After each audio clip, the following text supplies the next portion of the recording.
The water reached her chin, and she did not move. Gunnery Sergeant Ren Achterberg had been standing in this position for 43 minutes, her boots sunk into mud that wanted to swallow her whole, her rifle held just above the surface in hands that refused to tremble. The mangrove roots twisted around her like the bars of a cage she had chosen to enter. Somewhere above her, hidden in the canopy 60 meters back, Corporal Yancey had gone silent 11 minutes ago. 11 minutes without his voice in her earpiece. 11 minutes of nothing but the hum of insects and the soft lap of black water against her throat. Something rippled the surface 20 meters east. She controlled her breathing the way they taught her at Scout Sniper School, the way she had practiced until it became more natural than panic. For counts in, hold for 4. For counts out, hold for 4. The water was warm, almost body temperature, which meant she could not feel where she ended and it began. That was the part that made her want to scream. That was the part she would never tell anyone about. Before we continue with Rin and her mission, drop a comment and let us know what state you are watching from. Maybe you know someone who served in conditions most people cannot imagine. The ripple moved closer. 10 meters now. She could not see what caused it. The moonlight barely penetrated the canopy above, and the water was the color of coffee left too long on the burner. Her sidearm was beneath the surface, sealed in its waterproof holster, and her hand drifted toward it with painful slowness. Yancey's voice crackled in her ear. Still here, Gunny. Had to reposition. Thermal signature moving through your sector. She could not respond. Any sound would carry across the water like a gunshot. She clicked her transmitter twice. Acknowledged. The ripple stopped. Whatever was out there had paused, perhaps sensing her presence, perhaps just hunting something smaller than a Marine with a rifle. She counted her heartbeats. 62 beats per minute. Her instructors would have been proud. When she started this training 3 years ago, her resting heart rate in water was over 100. She had worked for months to change that, running calculations in her head while submerged, forcing her body to accept what her mind still rejected. She hated water. She had hated it since she was 7 years old, since the day her father decided to teach her how to be tough. That memory lived in a locked room in her mind, and she did not visit it often. But standing here, chest deep in a mangrove swamp on the other side of the world, the door kept rattling. Thermal is moving away from you, Yancey whispered. Looks like a pig. Wild boar, maybe. You are clear. She clicked twice again. The tension in her shoulders released by a fraction. A wild boar, not an enemy patrol, not the counter-sniper team that intelligence said operated in this region. Just an animal doing what animals do in the dark. The mission was simple on paper. A high-value target would move through this tributary at 0300. She would acquire the target, take the shot, and extract to the rally point 400 meters north. Yancey would provide overwatch from the canopy and cover her withdrawal. They had rehearsed it 6 times before insertion. They had studied the maps until she could draw the river system from memory. But something was wrong. She had noticed it during the final briefing, a detail that did not match. The approach angles in the operations folder showed the target moving east to west along the main channel. But the current she felt against her legs flowed the opposite direction. The map showed deep water where she now stood in chest-high shallows. Someone had given her intelligence that did not match the terrain. Master Sergeant Crace had handed her that folder personally. He had smiled when he did it, the same smile he always wore when he assigned her the missions no one else wanted. The overnight observations in the worst weather. The extended hides in terrain that would break most operators. The insertions that required skills most Marines did not possess, given to her precisely because he hoped she would fail. She had never failed. That was what kept her alive in a unit where half the men would rather see her gone. She did not fail because she could not afford to fail. Every mission she completed was another brick in the wall she was building against everything Vernon Crace believed about women in combat. Gunny, Yancey said, I have eyes on the approach channel. Confirming target window is still 0300. That gives us 4 hours and 11 minutes. She clicked twice. For hours in this water. For hours of controlling the fear that coiled in her stomach like a living thing. for hours of remembering why she volunteered for this mission in the first place. Her sister Margot had asked her once, during a video call that cost Rin 2 hours of sleep, why she did it, why she pushed so hard, took the worst assignments, volunteered for the missions that made other snipers shake their heads. Rin had not answered honestly. She had said something about serving her country, about being the best she could be. The truth was simpler and uglier. She was still trying to prove something to a man who would never admit she had succeeded. The water rippled again. Closer this time. Much closer. She felt it before she saw it. A pressure wave moving through the water toward her position. Something large displacing liquid as it approached. Her hand found her sidearm beneath the surface. Her thumb found a retention release. Yancey would be watching through his thermal scope, but thermal imaging struggled with water. He might not see what was coming until it was too late. Her earpiece crackled. One word, barely a whisper. Contact. The contact was not what she expected. Through the darkness, she saw it now. A shape breaking the surface 15 meters out. Long and low and motionless. A log. A piece of debris caught in the current and pushed toward her position by the tide. Not an enemy. Not a threat. Just the swamp playing tricks on her nerves. Yancey's voice returned, steadier now. False alarm, Gunny. Debris in the water. You're still clear. She clicked twice and let her hand drift away from the sidearm. Her heart rate had spiked to 84. She counted it back down with each breath, forcing her body to obey commands it did not want to follow. This was the part of the job that no one talked about. Not the shooting. She could shoot better than anyone in her unit, except maybe Yancey on his best days. The hard part was the waiting. The hours of stillness while your mind tried to convince you that every shadow was death coming to collect. 48 hours ago, she had been sitting in the briefing tent at Forward Operating Base Sentry, watching Master Sergeant Crace hand out mission assignments with the careful deliberation of a man who enjoyed power. He had saved her assignment for last. He always did. Achterberg, he had said, not looking at her, you are taking overwatch position on the tributary. Insertion at 2100, target window at 0300. Yancey goes with you. The other Marines in the tent had shifted in their seats. Everyone knew what that assignment meant. 6 hours in the water. 6 hours in terrain that would test the limits of human endurance. The kind of mission that ended careers or made them, with nothing in between. She had taken a folder from his hand without a word. She had learned long ago that arguing with Crace only gave him ammunition. He wanted her to complain. He wanted her to request reassignment.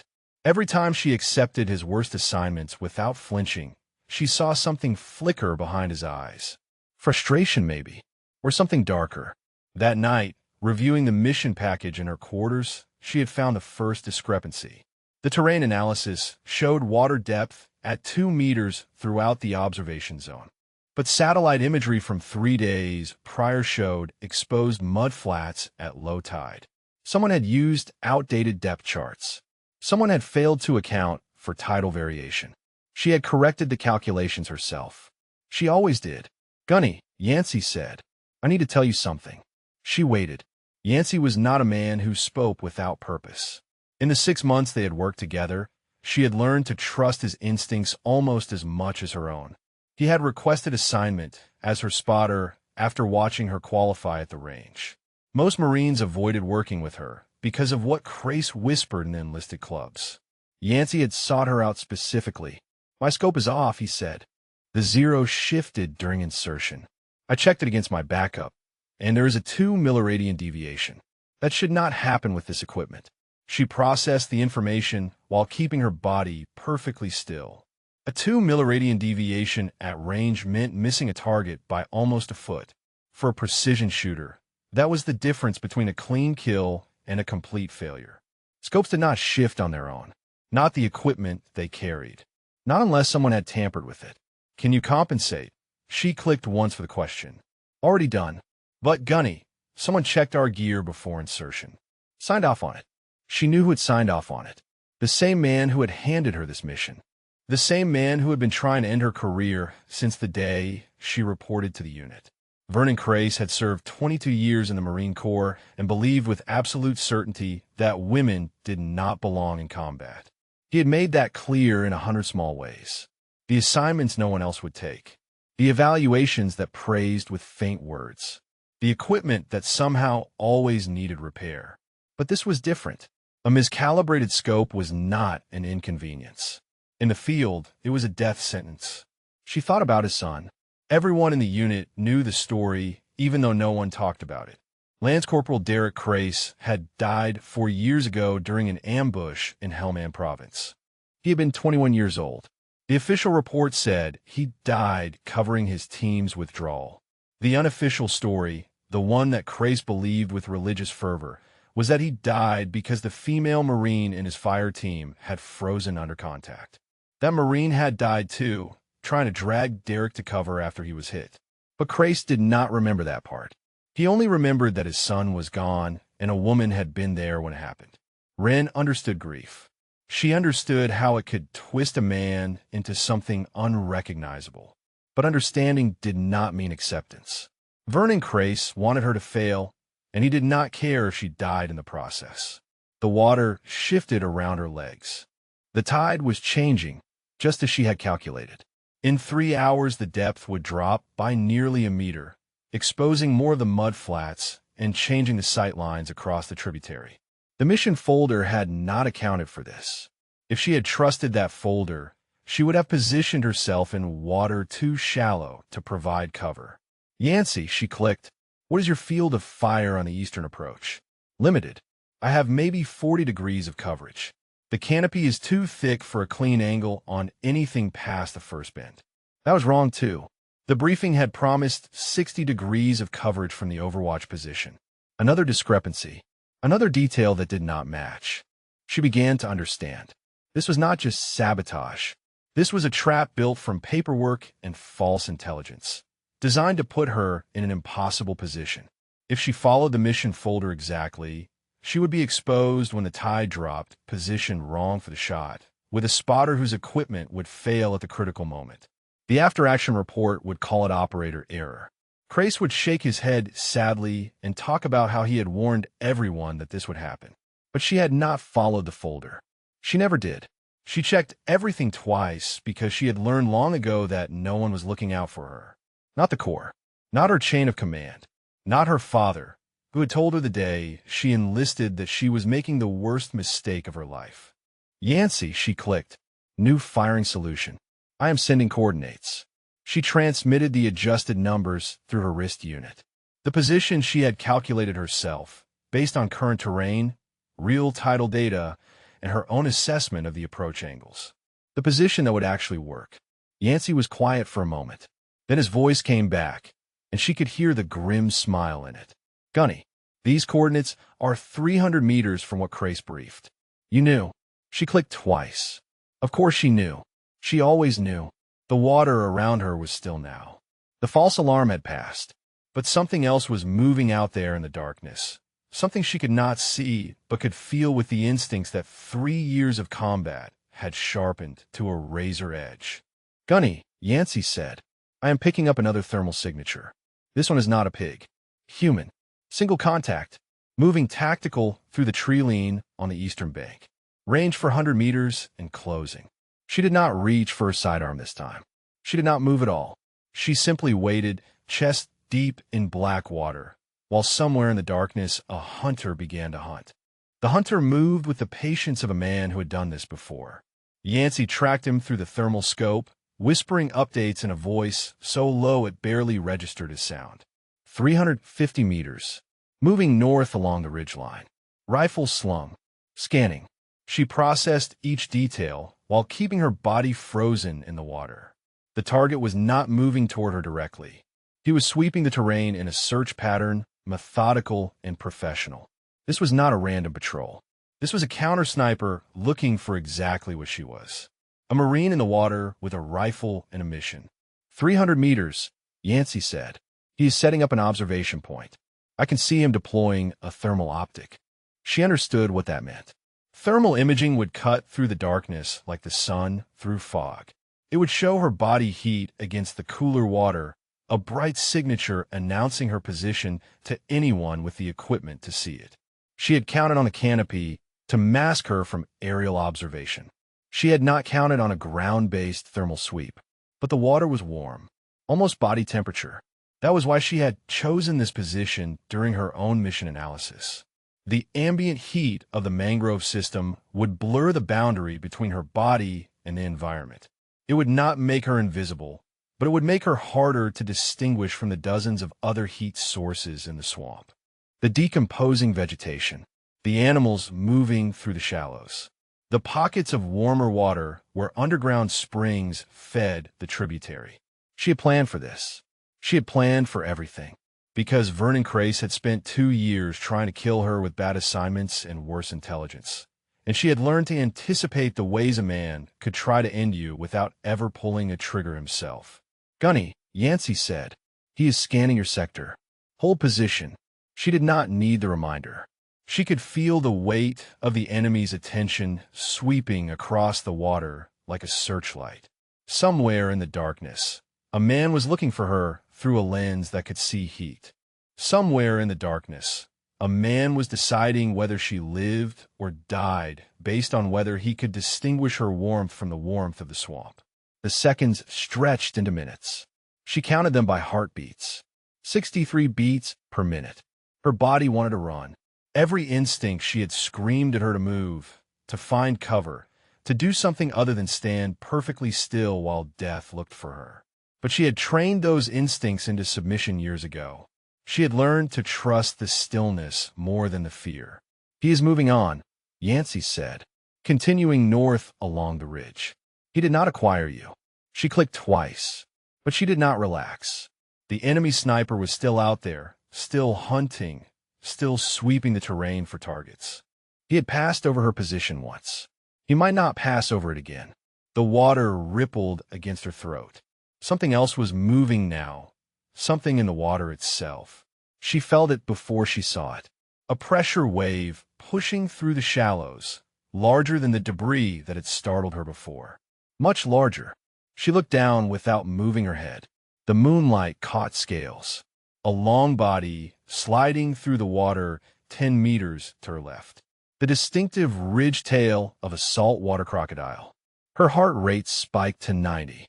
She forced it back down with breathing exercises that suddenly felt completely inadequate. The crocodile was enormous, at least 4 meters from snout to tail. It moved through the water with the lazy confidence of an apex predator in its own territory. It had not seen her yet, or smelled her, or whatever senses crocodiles use to find their prey. She could not move. Moving would create vibrations in the water that the crocodile would sense. Moving would also create noise that the enemy sniper might hear. She was trapped between 2 predators, one human and one ancient, and the only thing keeping her alive was absolute stillness. The crocodile turned. It was coming toward her now, following some invisible current or scent trail that led directly to her position. 8 meters. 6 meters. She could see its eyes above the waterline, catching the faint moonlight like chips of yellow glass. Yancey's voice was tighter now. "Gunny, I see it. Do not move. They hunt by motion and vibration. If you stay still, it might pass." She knew that. She had studied the wildlife in this region during her mission prep because she studied everything. Saltwater crocodiles were ambush predators. They waited for movement, for the splash of prey entering the water, for the vibrations of something struggling. A motionless target confused them. Sometimes. 4 meters. The crocodile had slowed. It was studying her the way she studied targets through her scope. Calculating. Deciding. She could see the nostrils flaring above the waterline, testing the air for the scent of food. Her hand was on her sidearm beneath the surface. If the crocodile attacked, she would have maybe 2 seconds to draw and fire before it reached her. 2 seconds was not enough time. Not in water. Not against something that had been killing prey for 200 million years. The crocodile stopped, 3 meters away. Close enough that she could see the individual scales on its snout. Close enough that she could count the teeth visible along its jaw. It hung there in the water, suspended between curiosity and violence, and she hung there with it, suspended between life and death. She thought about her sister. Margot was 16 years old and wanted to be a Marine like her big sister. She had posters on her wall and a recruitment brochure hidden under her mattress. She did not know about nights like this. She did not know about the water and the crocodile and the enemy sniper on the ridge. She only knew that her sister was a hero, and Ren intended to keep it that way. The crocodile turned. Slowly, almost lazily, it swung its massive body around and continued on its patrol through the mangrove. It passed within 2 meters of her position, close enough that she felt the wake of its movement push against her chest. Then it was gone, sliding into the darkness like a nightmare returning to the depths. She did not move for another 60 seconds. She counted each one. When she finally allowed herself to breathe normally, her heart rate was at 71 and climbing back down. "Gunny," Yancey said, "that was the most terrifying thing I have ever watched. And I once saw a sergeant try to arm wrestle a contractor after 6 beers. She would have smiled if smiling would not create ripples in the water." Yancey's humor was a lifeline in moments like this, a reminder that somewhere above her was a partner who would not let her die alone in the dark. But the night was far from over. The crocodile was gone. The enemy sniper was still hunting. And somewhere in the distance, moving toward the tributary with the punctuality of death itself, was the target she had come here to kill. Yancey's voice cut through her thoughts. "Gunny, the sniper has stopped moving. He is setting up a fixed position on the eastern ridge. I am calculating his field of fire now." She waited. The numbers would tell her everything she needed to know. "His position covers the exact coordinates from your mission briefing. If you'd set up where Crace told you to set up, he would have a direct line of sight on your hide." Someone told him exactly where to look. The words hung in the darkness like a verdict. Someone had betrayed her. Someone had given the enemy her position. And there was only one person who had known where she would be tonight. Vernon Crace had tried to kill her. The realization settled into her mind with the cold clarity of a scope finding its zero. This was not sabotage anymore. This was not career assassination through bad assignments and manipulated evaluations. This was murder dressed up as operational failure. She thought about the briefing folder, the wrong coordinates, the outdated depth charts, the miscalibrated scope, each piece designed to put her in exactly the wrong place at exactly the wrong time. And now an enemy sniper sitting on a ridge with a direct line of fire to the position Crace had assigned her. If she had followed orders, she would already be dead. Yancey's voice pulled her back to the present. "Gunny, I need to know what you want to do. That sniper is not going anywhere. He is dug in for the night." She ran the calculations in her head. The enemy sniper was positioned to cover her brief location, but she was 300 meters away from that position. He could not see her. He did not know she was here. That gave her an advantage, but it also created a problem. When 0300 came and she needed to take her shot on the high-value target, she would have to expose herself. And when she did, the enemy sniper would have a clear angle on her actual position. She was trapped between 2 deaths. The mission required her to reveal herself. Revealing herself meant dying, unless she found another way. Her grandmother had taught her a technique when she was 12 years old. Babushka Elka had survived things that Ren could barely imagine.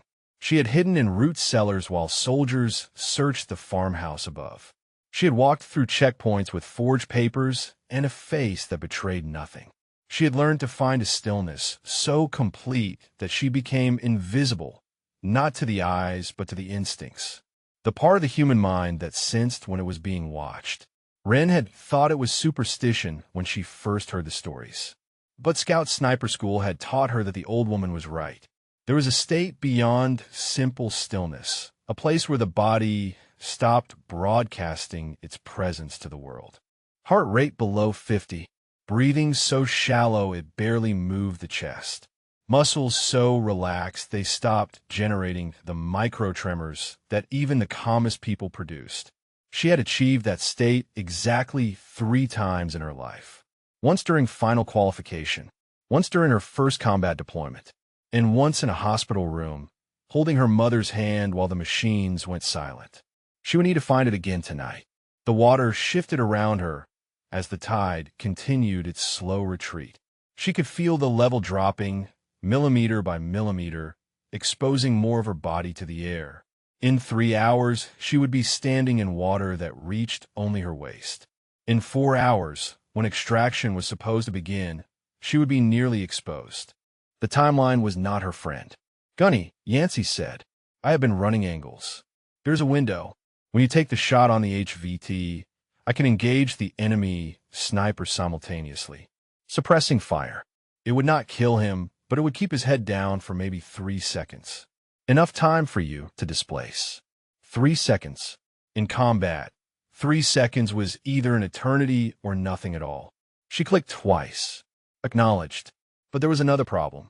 Yancey's position was not ideal for engaging the enemy sniper. The canopy that concealed him also limited his angles.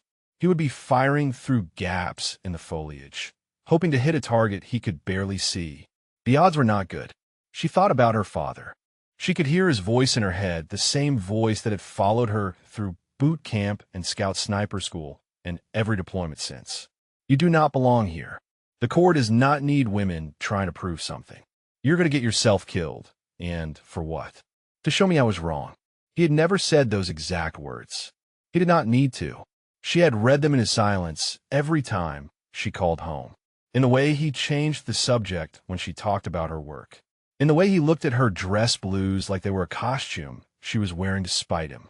She had spent 15 years trying to earn something from him that he would never give. Approval. Pride. The simple acknowledgement that she was good at what she did. And now she was chest deep in a mangrove swamp on the other side of the world, hunted by an enemy sniper, betrayed by her own chain of command, and she was still thinking about whether her father would be proud. Enough. She closed her eyes for 3 seconds. When she opened them, Thomas Achterberg was gone. Vernon Crace was gone. There was only the mission. There was only the water and the rifle and the target that would appear at 0300. She began the process of slowing herself down. Heart rate first. She visualized the blood moving through her body, imagined it thickening, flowing slower through her veins. 60 beats per minute. 55. 50. The technique her grandmother had taught her, refined by years of training into something that actually worked. Breathing next. She let the air move in and out of her lungs without effort, without thought, without the tiny catches and accelerations that betrayed consciousness. She became a machine that happened to be alive, a weapon waiting to be fired. The enemy sniper was still out there. She could feel his attention sweeping across the terrain, hunting for targets he would never find. Let him hunt. Let him search. She was beyond his reach now, hidden in a stillness that no thermal scope could penetrate. Yancey's voice came through her earpiece, softer now, almost reverent. "Gunny, your thermal signature just dropped by half. I can barely see you on my scope. How are you doing that?" She did not answer. Answering would break the trance. Answering would bring her back to the world of fear and doubt, and fathers who never believed in their daughters. 3 hours and 27 minutes until the target window opened. 3 hours and 27 minutes of perfect stillness in water that wanted to swallow her whole. She could do this. She had done harder things. She had survived worse nights. But then Yancey's voice changed. The calm professionalism vanished, replaced by something she had never heard from him before. Something that sounded like fear. "Gunny, my equipment just went dead. All of it. Scope, radio, everything. I am switching to backup, but something is wrong. I think someone." The transmission cut off mid-word. Static filled her earpiece, then silence. Complete and absolute silence. She was alone. The silence was worse than any gunfire. It pressed against her eardrums like a physical weight, filling the space where Yancey's voice should have been. She waited 10 seconds. 20. A full minute. Nothing but the soft lap of water and the distant call of night birds and the pounding of her own heart climbing back toward 80 beats per minute. She forced herself to stay still. Yancey was 60 meters behind her and 20 meters up, hidden in the canopy where no one should be able to reach him. His equipment failing was possible. Equipment failed all the time in the field, especially equipment that someone had tampered with before insertion. but his voice cutting off mid-sentence meant something else. It meant he had stopped talking because he could not talk anymore. She cycled through the possibilities. Enemy patrol stumbling onto his position. The counter-sniper relocating and acquiring him. Equipment failure cascading into complete communications blackout. Each scenario played out in her mind with the clinical precision of a mission brief, probabilities assigned and ranked. The most likely answer was also the most terrifying. Vernon Crace had not just sabotaged her position and her equipment. He had sabotaged Yancey too. The scope that shifted during insertion. The communications gear that died at the worst possible moment. Crace had built a kill box out of paperwork and signed requisitions, and he had put both of them inside it. She was alone in the water. Alone with an enemy sniper hunting the darkness. Alone with 3 hours until the target window opened and no spotter to watch her back. The fear came then. Not the controlled tension she had trained herself to manage, but something older and deeper. The fear of the water. The fear of being held under until her lungs burned and her vision went black and her father's hands kept pressing down no matter how hard she fought. She had been 7 years old. They were at the lake house her family rented every summer, the one with the wooden dock and the rope swing and the water that looked so inviting until you were underneath it. Her father had decided it was time she learned to swim properly. Not the splashing and paddling she did in the shallows, but real swimming, the kind that could save your life. He had carried her out to where the water was over her head. He had held her up with one hand under her stomach and told her to kick. And when she panicked, when she thrashed and grabbed for him and forgot everything he had told her about staying calm, he had pushed her under. To teach her. That was what he said afterward, when her mother was screaming at him and Wren was vomiting lake water onto the dock. She needed to learn that panic kills. She needed to understand what drowning felt like, so she would fight harder to avoid it. She had never gone back in the water. Not that summer.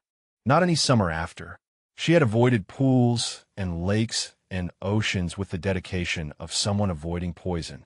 And when the Marine Corps told her that Scout Sniper qualification included water survival training, she had almost quit. Almost. But quitting meant her father was right. Quitting meant Vernon Crace was right. Quitting meant every man who had ever looked at her and seen something less than a Marine was right. So she had learned to control the fear. She had spent months in therapy and years in training, teaching her body that water was not death, that submersion was not her father's hands pushing her down. And now she was chest deep in a mangrove swamp, alone, hunted, and the fear was winning. She closed her eyes. She found her grandmother's voice in the darkness, the soft accent that still carried traces of a country that no longer existed. Fear is a liar, Babushka Elka had told her. It shows you death everywhere because death is the only thing it knows. But you know more than fear. You know how to be still. You know how to wait. You know how to survive. The breathing exercises came back to her. For counts in. Hold. For counts out. Hold. She repeated the cycle until her heart rate dropped below 70, then below 60, then into the range where her body stopped fighting and started listening. The water was not her enemy. The water was her cover. It hid her from thermal optics and enemy eyes. It masked her heat signature and muffled her movement.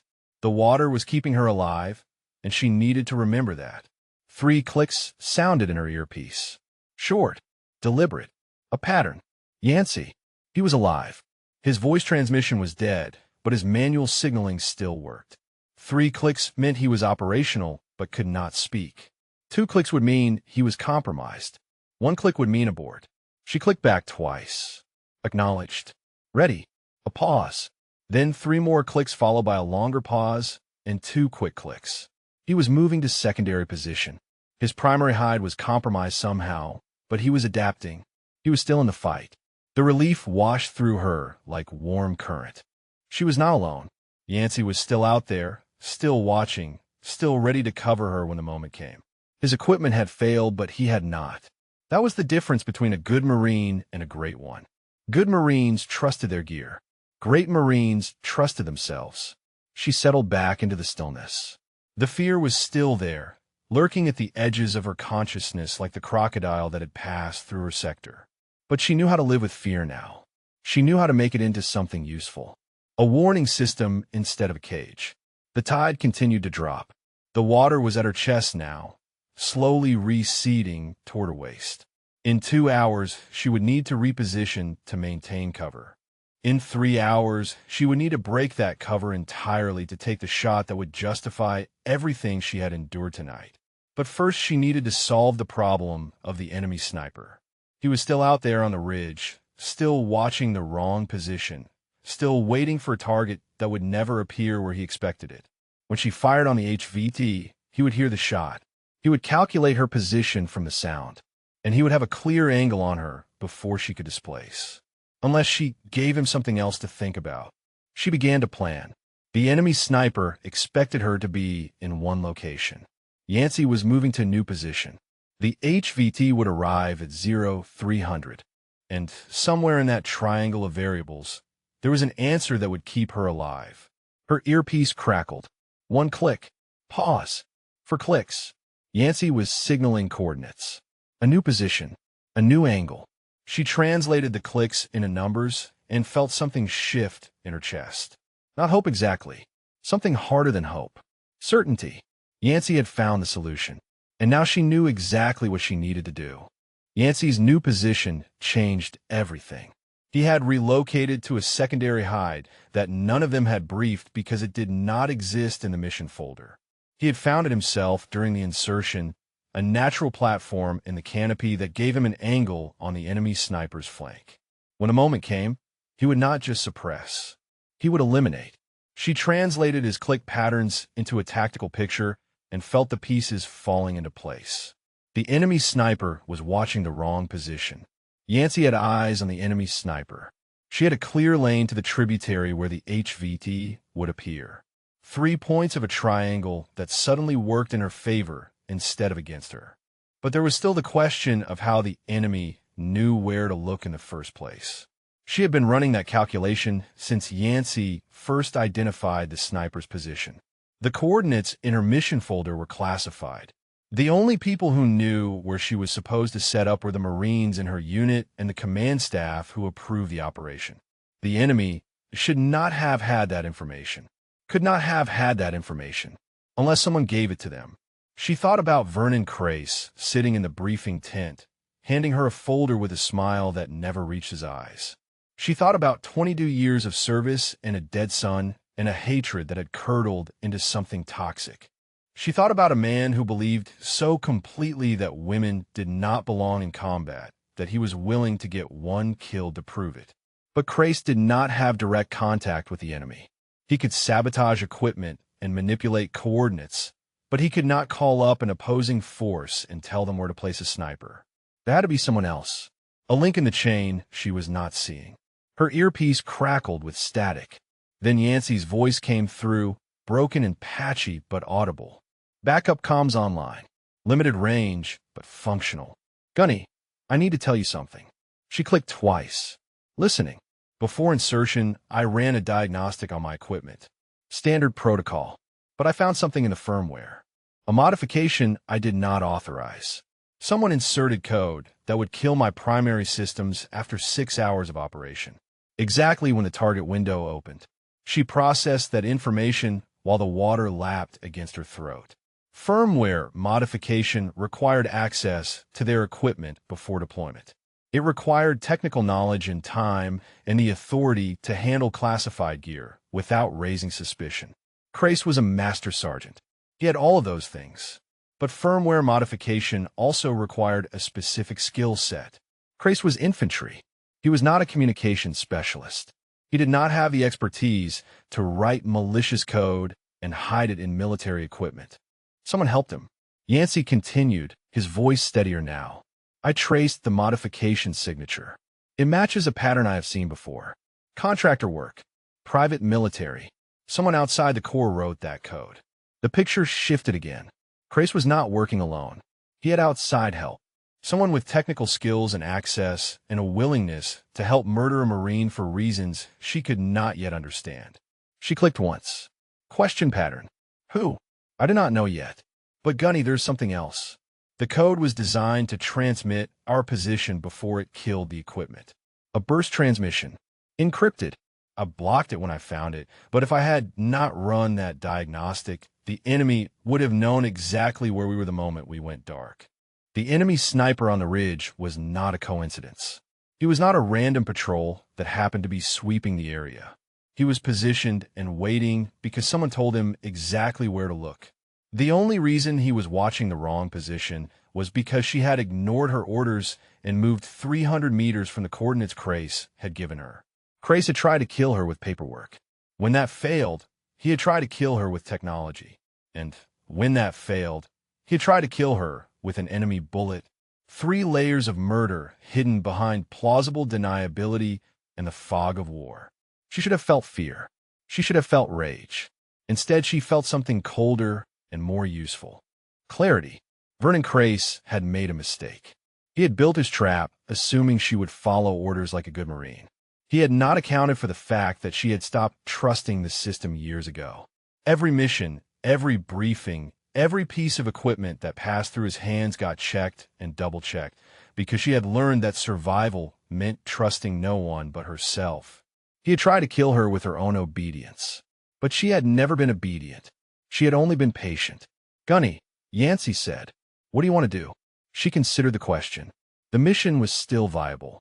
The HVT would still appear at 0300. She still had a clear shot and a spotter who could cover her withdrawal. Everything Crace had done to sabotage her had failed because she was better than he expected. But completing the mission meant going home. Going home meant facing Crace across a debrief table while he smiled and asked how everything went. Going home meant watching him plan his next attempt while she waited for the knife she could not see. Unless she made sure everyone saw what he had done. She clicked a complex pattern. Yancey would understand. They had developed their own shorthand over 6 months of working together, a private language built from shared missions and mutual trust. Document everything the pattern said, every modification, every code signature, every piece of evidence that proves what he did. Yancey's response came quick. Already done. I have been recording since my equipment came back online. If we make it home, Crace is finished. If. That word carried weight in the darkness. The water had dropped to her upper chest now.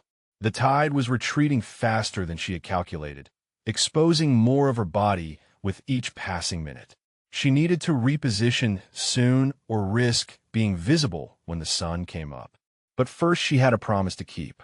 She thought about her sister, 16 years old and dreaming of becoming a Marine. She thought about the phone calls they shared whenever Wren could find a secure line. She thought about the last thing Margot had said to her before this deployment. Come home, her sister had said. I do not care about the medals or the missions. Just come home. She intended to. But she was not coming home empty-handed. She was coming home with a completed mission and the evidence to destroy the man who had tried to murder her. 1 hour and 43 minutes until 0300. The enemy sniper was still watching the wrong position. Yancey was ready to engage. The HVT was somewhere out there in the darkness, moving toward the tributary where she waited. She began the slow process of repositioning, moving through the water 1 centimeter at a time, making no sound, leaving no wake. The enemy was hunting her. Let them hunt. They had no idea what was hunting them back. She moved through the water like something that had always lived there, each motion deliberate and silent, her body cutting through the shallows without creating ripples that might catch the moonlight. The new position was 40 meters north, where a cluster of mangrove roots created a natural blind that would hide her when the tide dropped further. She had identified it during her own reconnaissance, ignoring the position Crace had assigned because she had learned to trust her eyes more than his paperwork. The repositioning took 11 minutes. 11 minutes of controlled breathing and precise movement while the enemy sniper watched the wrong sector and the clock ticked towards 0300. When she finally settled into the new hide, the water reached just below her shoulders. Better cover, better angle on the tributary, better chance of surviving what came next. Yancey's voice crackled through her earpiece. In position. I have the sniper dialed. When you take your shot, I take mine. You will not get a round off. She clicked twice.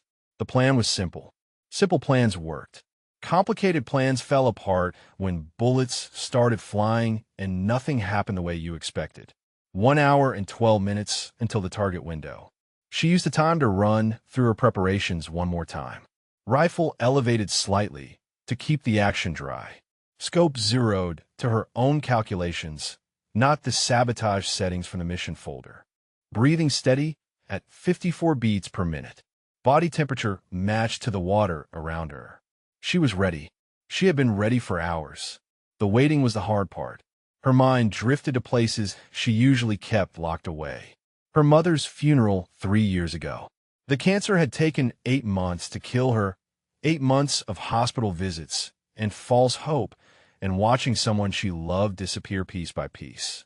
Her father had stood at the graveside like a statue, never crying, never breaking, never showing anything that might be mistaken for weakness. Ren had cried. She had cried until her chest ached and her eyes burned, and she did not care who saw. Her mother had been the one who believed in her, the one who had driven her to the recruiting office and told her she could be anything she wanted, even a Marine, the one who had sent care packages to boot camp and called every Sunday without fail. When her mother died, something broke in the relationship between Ren and her father.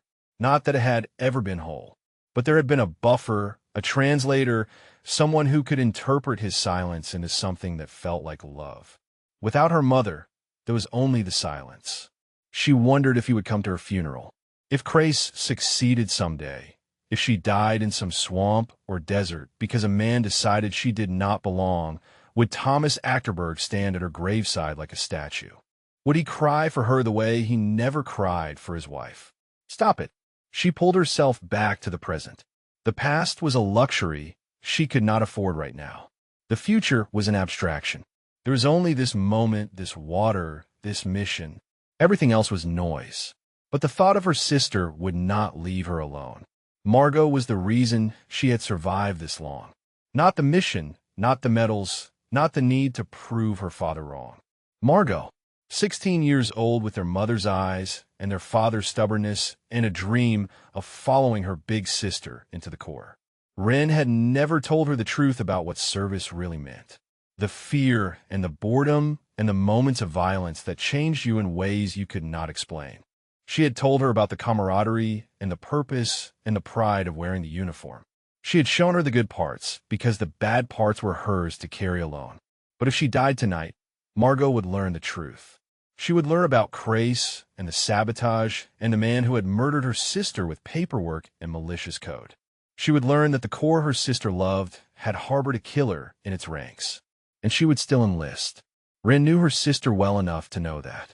Margot would enlist because rage was a better motivator than inspiration. She would become a Marine to prove that her sister's death meant something. And she would spend her career fighting the same battles Ren had fought, against the same men who believed women did not belong. That future stretched out in front of her like a road she had already traveled. She could see every mile of it, the assignments designed to break her, the evaluations that praised with faint words, the equipment that failed at critical moments. Margot would face all of it, because Ren had faced it first and nothing had changed. Unless she changed it. She was not just fighting for herself anymore. She was not just fighting to complete a mission or survive a night or prove her father wrong. She was fighting for every woman who would come after her. Every Marine who would face a Vernon Grace and wonder if the system would protect her or bury her. The evidence Yancey was collecting would do more than end one man's career.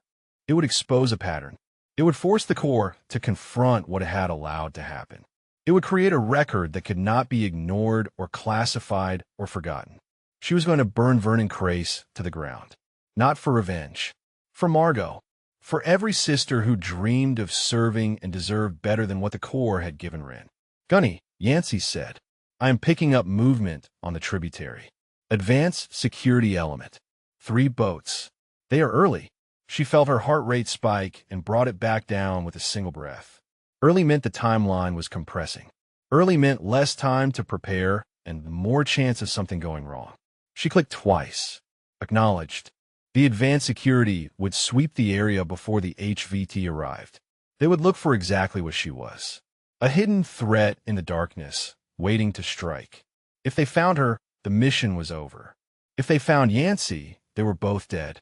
She pressed herself deeper into the root system, letting the mangrove embrace her like a cocoon. The water was cool against her skin now, the heat of her body slowly leaching into the swamp. Her thermal signature would be almost invisible. Almost. The boats appeared around the bend of the tributary, running dark, their engines barely above idle. She counted the silhouettes. 3 men per boat. 9 total. They moved with the discipline of professionals, scanning the banks with night vision, looking for anything that did not belong. She did not belong, but she had learned how to pretend. 53 minutes until 0300. The advanced security would pass her position in less than 2. She stopped breathing. She stopped thinking. She became nothing but water and roots and darkness. The boats drew closer. One of them angled toward her sector, its spotlight sweeping across the mangroves. The beam passed within 3 meters of her face, so bright it burned even through closed eyelids. Then it moved on. The boats continued up the tributary, their wakes rocking the water gently against her chin. She waited until they were out of sight before she allowed herself to breathe again. Her heart rate was 61. Not perfect, but alive. "Gunny," Yancey whispered.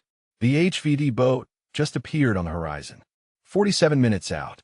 This is happening. She clicked twice and began to raise her rifle from the water. One shot. One chance. Everything she had survived tonight came down to the next 47 minutes. She was ready. The rifle came up slowly. Water streamed from the barrel and stock, draining away in thin rivulets that caught the moonlight before disappearing into the darkness below. She had waterproofed every component herself, ignoring the armor's assurances that the weapon was field-ready. Trust but verify. Verify but assume the worst. Those rules had kept her alive when nothing else would. The scope settled against her eye, and the world narrowed to a circle of magnified darkness. She scanned the tributary, tracking the ripples that marked the advanced security boats moving further upstream. They had passed her position without detection. One obstacle cleared. The HVD boat was still 41 minutes out according to Yancey's last update. 41 minutes of holding this position with her rifle elevated and her body exposed to any thermal sweep that happened across her sector. 41 minutes of waiting for either the shot that would complete her mission or the bullet that would end her life. She thought about the mechanics of what came next. The HVT would be traveling in an armored boat with security fore and aft. Her window would be measured in seconds, the brief moment when the target crossed through her field of fire without obstruction. She would need to lead the shot to account for the boat's movement. She would need to compensate for the humidity and the distance and the fact that she had been standing in water for nearly 5 hours. One shot, one kill. The scout's sniper motto reduced to its simplest truth. "Gunny," Yancey said. The enemy sniper just shifted position. He is moving east along the ridge. I think he heard the security boats and is trying to get a better angle on the tributary. She processed that information while keeping her scope trained on the water. The enemy sniper moving was both good and bad. Good, because he was focused on the tributary now, expecting the threat to come from the direction of the boats. Bad, because his new position might give him a better angle on her actual location. She clicked once. Question pattern. Yancey understood. He is now 200 meters from your position. His field of fire covers the main channel, but not your hide. You are still clear. But Gunny, when you take the shot, the muzzle flash will give you away.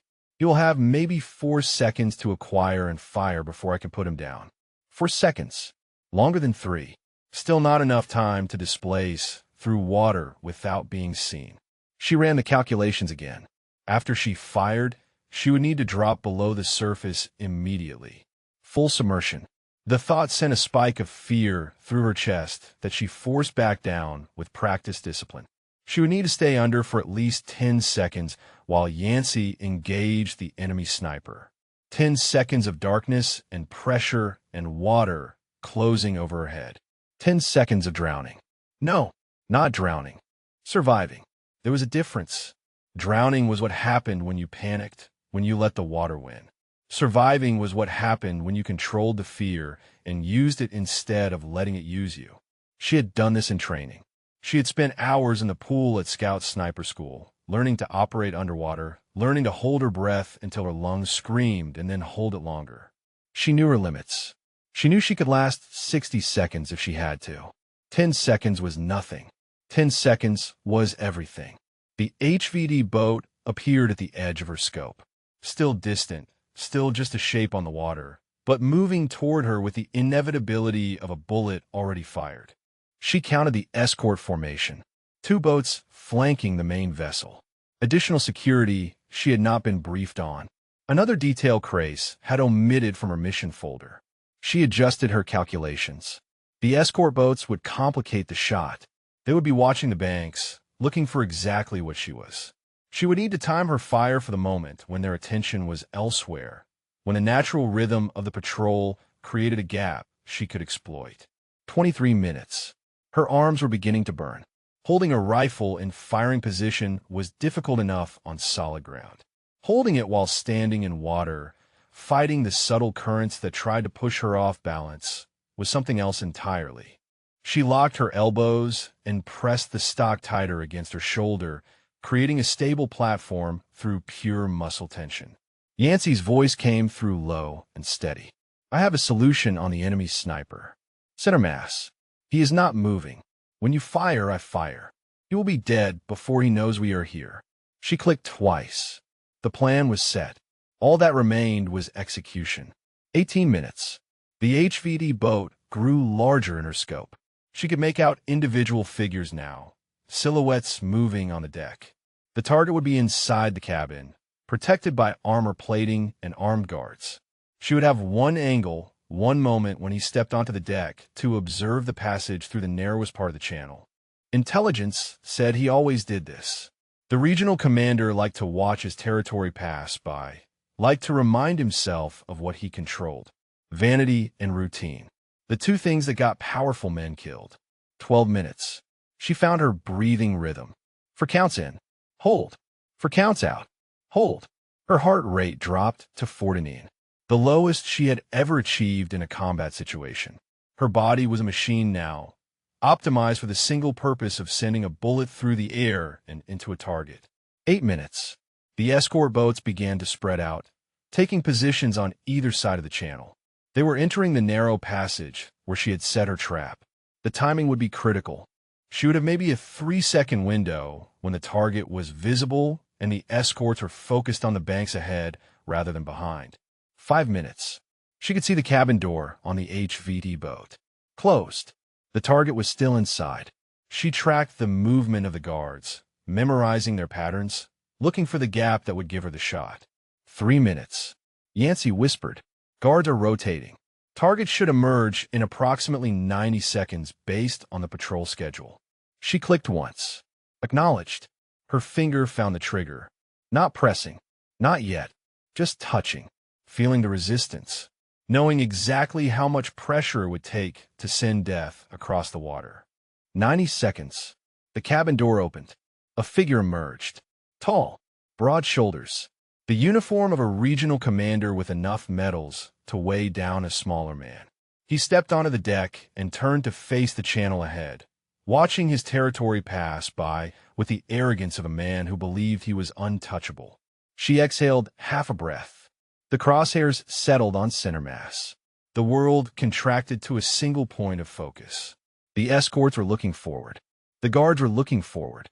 Everyone was looking at what came next instead of what waited in the darkness behind them. She squeezed the trigger. The rifle kicked against her shoulder.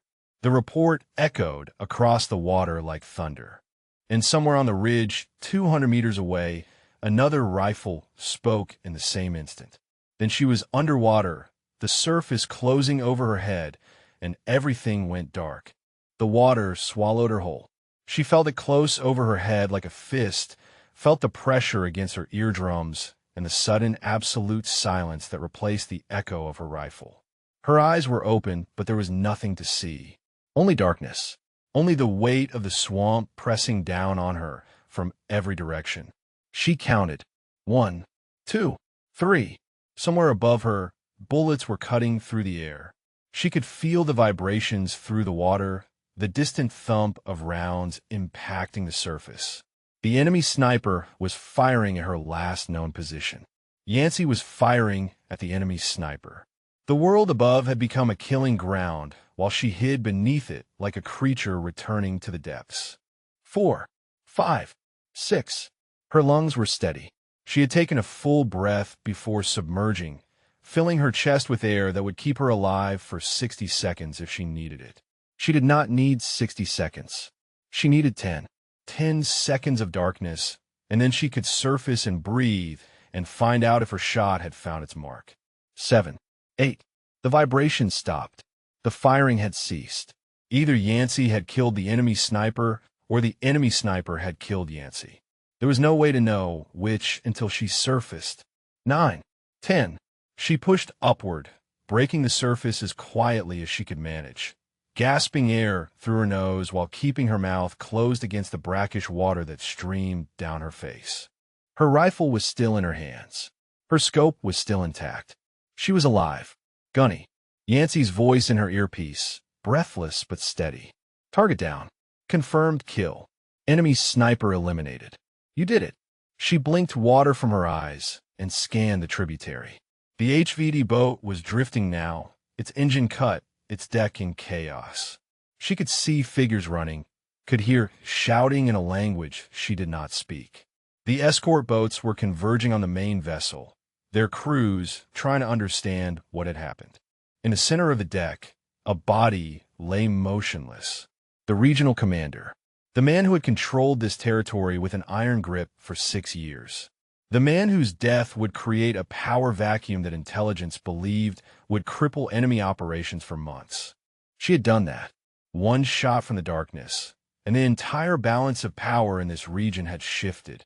But there was no time for satisfaction. The chaos on the water would not last. Someone would take command. Someone would start looking for the shooter. She needed to move.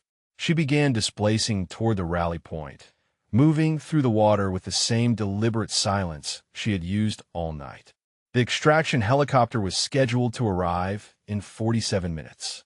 She had 400 meters to cover through terrain that would now be hunting for her. Gunny, Yancey said, I am moving to link up. Rally point Delta. I will be there in 15 minutes. She clicked twice. The water was shallower here, barely reaching her waist. She would need to crawl the last 100 meters to stay below the sight lines of anyone searching for boats. Her knees found mud and roots and things she did not want to identify. She kept moving. Behind her, the shouting on the tributary had organized into something more dangerous. She heard engines revving. Searchlights began sweeping the banks, cutting through the darkness with white beams that turned the mangroves into a maze of shadows and exposure. She pressed herself flat against the mud as a beam passed overhead. The light touched the water 3 meters from her position, close enough that she could see the insects swarming in its glow. Then it moved on, hunting for something it would never find. 200 meters to the rally point. She crawled faster, ignoring the burn in her shoulders and the mud filling her boots. The mission was complete, but survival was not guaranteed. She had learned that lesson years ago. The bullet that kills you comes after you think you're safe. A new sound reached her ears. Helicopter rotors in the distance. Too soon for extraction. Too close for coincidence. The enemy had air support, and they were bringing it to bear. Gunny, Yancey said, I have visual on a patrol helicopter. It is running a search pattern along the tributary. Thermal equipped. They are looking for heat signatures. She stopped moving. The helicopter would see her the moment she broke cover. The water had hidden her thermal signature when she was submerged, but crawling through the shallows left her exposed to anyone with the right equipment. She had one option, the same option that had saved her life when she took the shot. She rolled into the deeper water beside her and let herself sink. The surface closed over her head again, and the darkness returned. She kept her eyes open this time, watching for the glow of the searchlight that would tell her the helicopter was directly overhead. The light came. bright even through the murky water. She saw it sweep across the surface above her, turning the darkness into a muddy amber glow that lasted 3 seconds before moving on. She surfaced, gasped air, and submerged again before the next sweep. The helicopter was running a grid pattern, methodical and thorough. It would take time for it to cover the entire area. Time she could use. She moved underwater now, pulling herself along the bottom with her hands, her rifle strapped across her back. The technique was brutal and exhausting, but kept her invisible to thermal imaging. She covered 50 meters before her lungs forced her to surface. Yancey was waiting at the rally point. She saw him crouched in the shadows of a fallen tree, his rifle trained on the sky, tracking the helicopter as it swept the area behind her. He did not smile when he saw her. He simply nodded, the acknowledgement of a professional who understood what she had just accomplished. She crawled out of the water and collapsed beside him, her chest heaving, her body finally allowing itself to feel the exhaustion it had been suppressing for hours. "Extraction is 23 minutes out," Yancey said. "The helicopter is moving away from our position. I think we are clear." She wanted to believe him. She wanted to close her eyes and let the tension drain away and trust that the worst was over. But then her earpiece crackled with a voice she had not expected to hear. A voice that should have been back at forward operating base Sentry, not broadcasting on their tactical frequency. "Achterberg," Vernon Crace said, "I know you can hear me. I know what you did, and I want you to understand something before you come home. This is not over. This will never be over. You got lucky tonight. Luck runs out." The transmission ended. Static filled her earpiece, then silence. She looked at Yancey. He looked back at her. Neither of them spoke. 23 minutes until extraction. 23 minutes until they returned to a base where a man who had tried to murder them was waiting with a smile and a handshake and the patience to try again. She checked her rifle. Still functional. Still ready. Let him wait. The helicopter came in low and fast, its rotors beating the air into submission as it descended toward the extraction point. Wren watched it approach through eyes that burned with exhaustion and something harder. The aircraft was American. The markings were correct. But after everything that happened tonight, she found herself checking anyway. Yancey moved first, breaking cover and sprinting toward the helicopter with his rifle held low. She followed 3 seconds later, her legs screaming in protest after hours of standing in water and crawling through mud. The crew chief reached down and grabbed her arm, hauling her into the cabin with the casual strength of someone who had done this 1,000 times. The helicopter lifted off before she found her seat. The mangrove swamp fell away beneath them, becoming a dark smear against the darker landscape. Somewhere down there, enemy forces were still searching for the ghost who had killed their commander. They would search for hours. They would find nothing. She pulled off her helmet and let her head fall back against the cabin wall. The vibration of the rotors traveled through her skull, a constant tremor that matched the exhaustion thrumming through her body.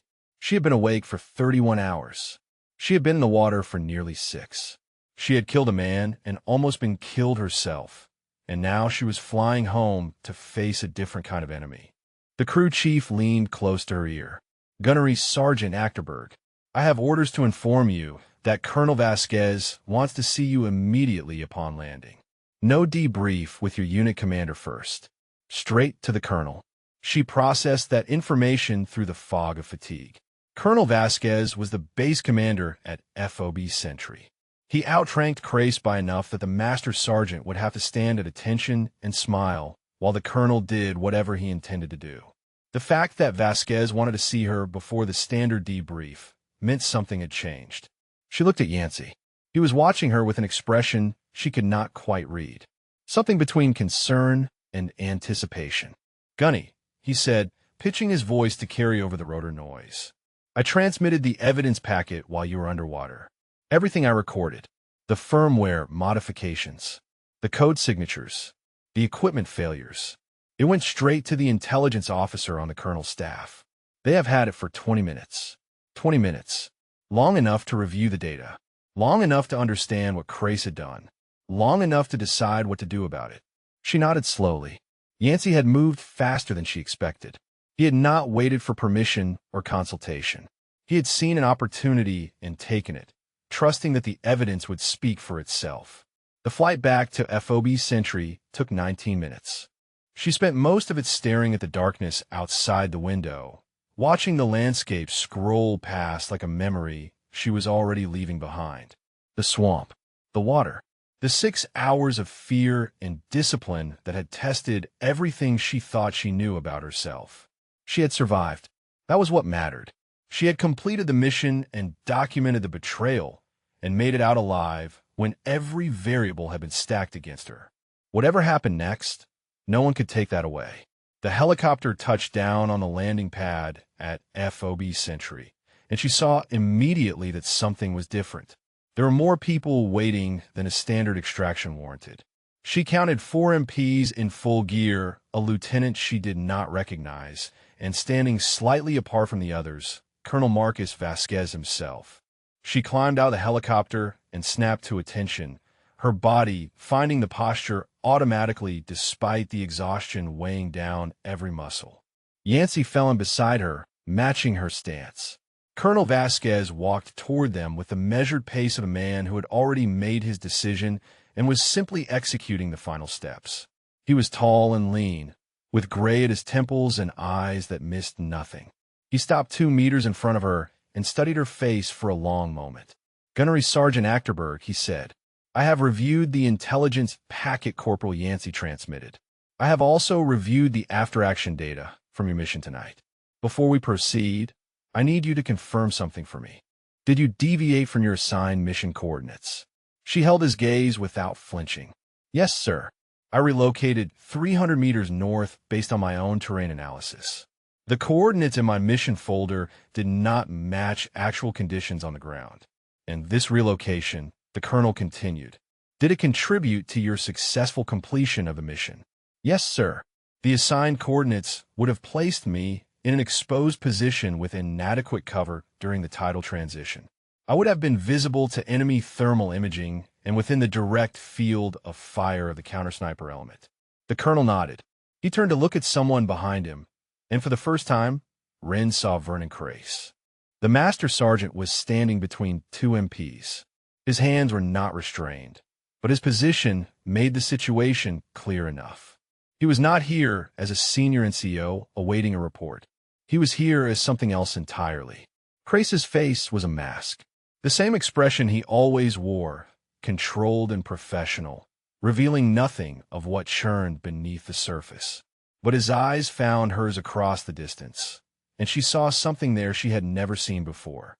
Fear, not the fear of consequences or career destruction.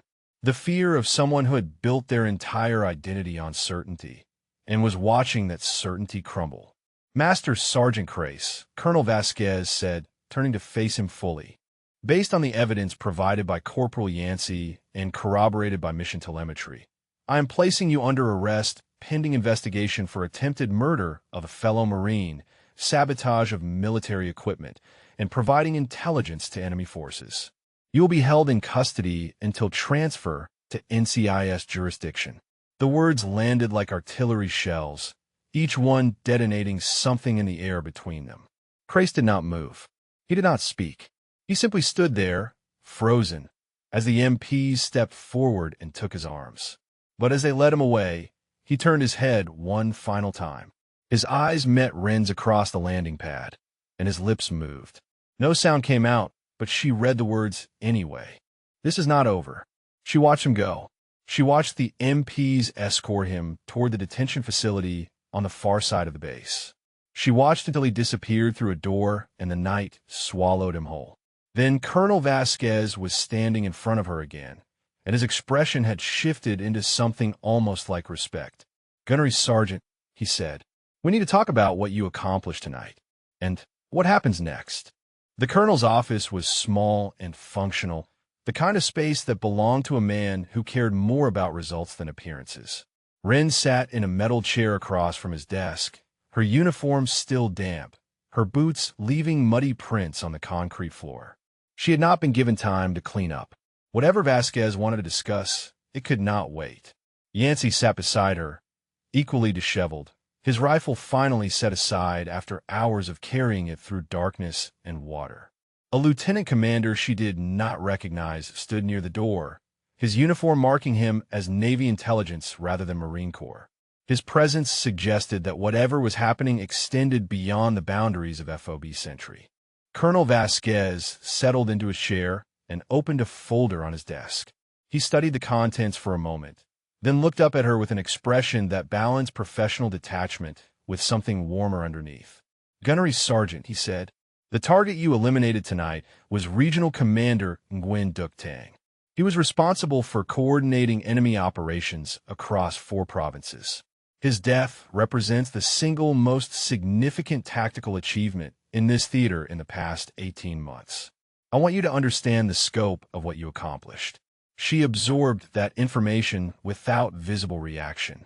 The mission folder had identified her target as a high-value individual, but the specifics had been vague. Crace had given her the minimum information necessary, and nothing more. Now she understood why. If she had known how important the target was, she might have questioned why the mission parameters were so poorly constructed. The lieutenant commander stepped forward. "I am Lieutenant Commander Reese, Naval Criminal Investigative Service. I have been reviewing the evidence Corporal Yancey transmitted, along with additional materials we have obtained since Master Sergeant Crace was taken into custody." He placed a tablet on the desk and turned it so she could see the screen. What she saw made her breath catch in her chest. Communications logs.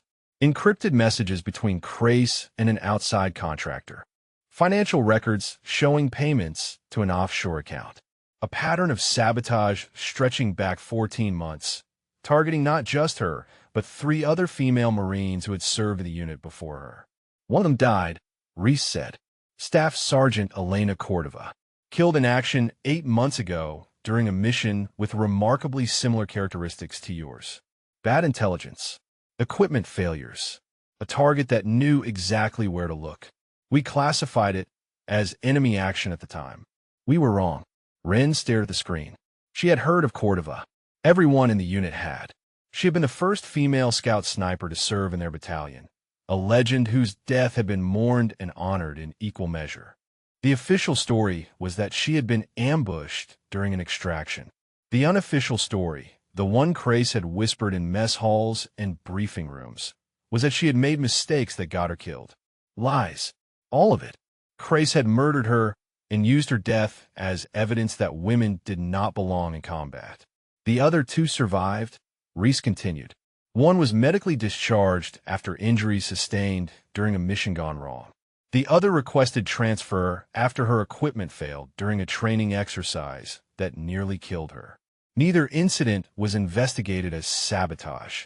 We had no reason to suspect it at the time. Colonel Vasquez leaned forward. "What you and Corporal Yancey documented tonight gave us the thread we needed to unravel the entire pattern." Crace was not acting alone.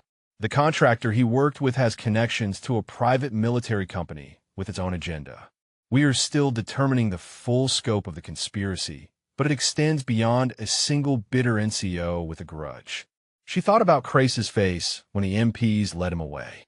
The fear in his eyes. He had built his trap so carefully, layer upon layer of deniability and misdirection, and she had walked through it like it was not even there. Not because she was lucky, because she was better than he ever imagined. "Gunny," Yancey said quietly. "They want to know if you'll testify." She looked at him, then at the colonel, then at Reese. The question hung in the air like smoke, carrying weight that extended far beyond a simple yes or no. Testifying meant reliving every moment of what had happened. It meant facing Crace across a courtroom while lawyers dissected her decisions and questioned her credibility. It meant exposing the ugliest parts of her service to people who had never stood chest deep in black water with death hunting them from every direction. But it also meant justice. For Cordova, for the women who had been driven out by a man who saw them as threats to be eliminated. For Margot and every sister who would come after, inheriting a corps that either protected its own or consumed them. "Yes," she said, "I will testify." Vasquez nodded. He closed the folder on his desk and stood, and when he spoke again, his voice carried a weight that had nothing to do with rank. Gunnery Sergeant Achterberg, based on your actions tonight and the extraordinary circumstances under which you completed your mission, I am recommending you for the Silver Star. The commendation will reflect not only the elimination of a high-value target, but the moral courage you displayed in documenting and reporting the sabotage that endangered your life and the life of your spotter. The words landed somewhere distant, muffled by exhaustion and the strange unreality of everything that had happened since she pulled herself out of the water. A Silver Star, the third highest combat decoration the military could award, given to a woman who had spent 2 years being told she did not belong. She thought about her father. She wondered if he would finally see her now, if a medal and a mission and the destruction of the man who tried to kill her would be enough to earn the approval she had chased her entire life.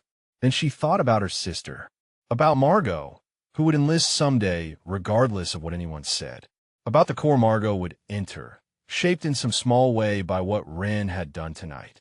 Maybe the approval did not matter anymore. Maybe it never had. "Thank you, sir," she said. "But with respect, I did not do this alone. Corporal Yancey saved my life tonight. Any commendation should recognize his actions as well." Vasquez almost smiled. "Already done, Gunnery Sergeant. Already done." She looked at Yancey. He looked back at her, and for the first time in hours, something in her chest loosened. Not quite peace, but close. Dawn came to FOB Sentry the way it always did, slow and golden, burning off the mist that clung to the perimeter. Wren stood at the edge of the base, a cup of coffee cooling in her hands, watching the light spread across a world that looked different than it had 24 hours ago.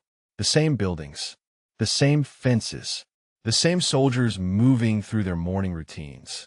But something fundamental had shifted, and she was still trying to understand what it meant. She had showered and changed into clean utilities. She had eaten something from the mess hall, though she could not remember what.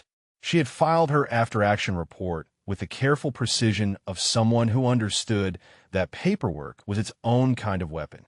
And then she had come here, to this quiet corner of the base, to wait for the call she knew was coming. Her phone buzzed in her pocket. She looked at the screen and felt her stomach tighten. Her father. She answered before she could talk herself out of it. The connection crackled with the particular static of a call bouncing through military satellites. And then his voice was in her ear, older than she remembered, rougher, carrying something she had never heard from him before. "Wren," he said, "I saw the news." She waited. She had learned a long time ago that Thomas Achterberg did not call to make small talk. Whatever he had to say, he would say it in his own time. They did not give details, he continued. Just that a Marine Scout sniper eliminated a high-value target under extraordinary circumstances. They mentioned your unit. They mentioned that someone was arrested for sabotage. His voice caught on that last word, stumbling over it like a stone in his path.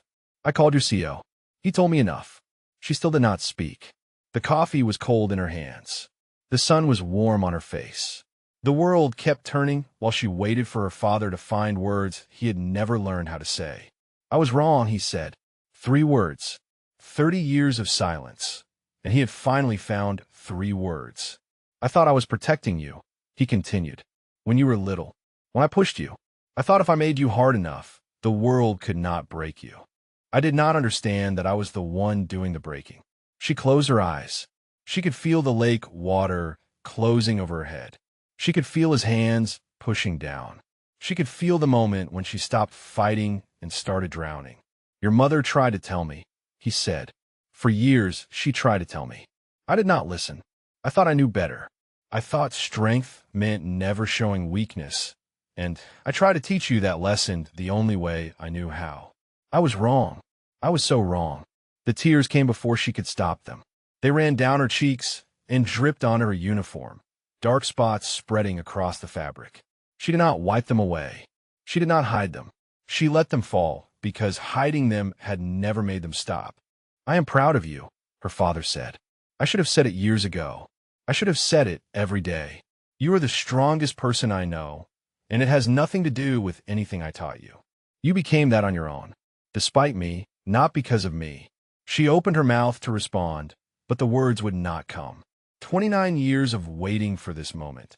and now that it was here, she did not know what to do with it.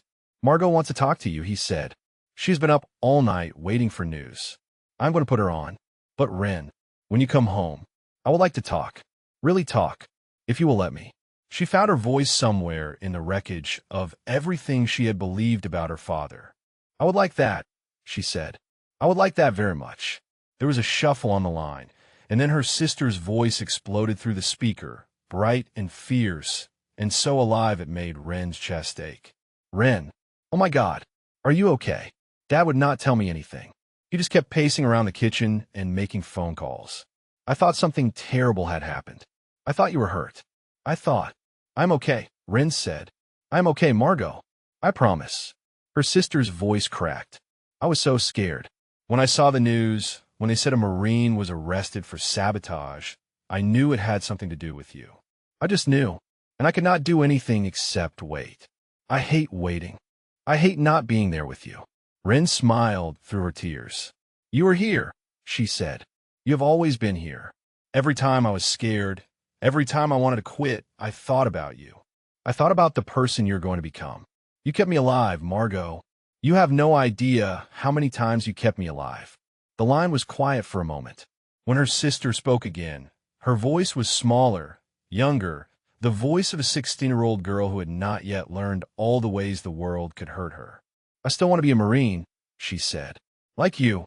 Ren looked out at the base, at the soldiers moving through their routines, at the helicopter pad where she had watched Crace led away in custody. She thought about Cordova and the women who had been driven out and the ones who would come after. She thought about the Corps as it was, and the Corps as it could be. Good, she said. The Corps needs people like you. And when you get there, it is going to be better. I'm going to make sure of that. They talked for another 20 minutes about nothing and everything about home and the future and the dog Margot wanted to adopt. When the call finally ended, Ren stood alone at the edge of the base, watching the sun climb higher into the sky. Yancey found her there 10 minutes later. He did not ask about the call. He did not ask about the tears she had finally wiped away. He just stood beside her, two Marines who had survived something together, and let the silence speak for itself. You know, he said finally, you're the best shot in this entire FOB now. Official. She smiled. The expression felt strange on her face, unfamiliar after so many hours of tension and fear. But it felt right, too. Earned. I know, she said. They stood together as the morning settled into its rhythms around them.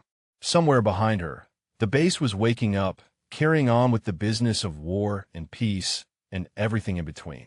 Somewhere ahead of her, a courtroom waited, and a testimony that would change things in a future she could not yet see.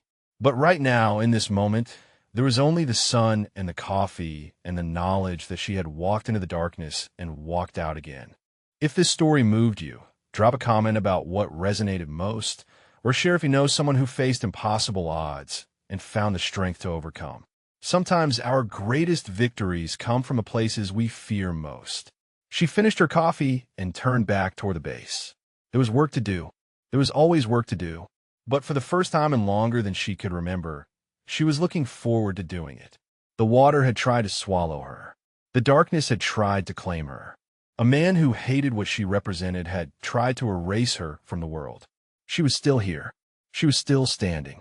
And she was just getting started.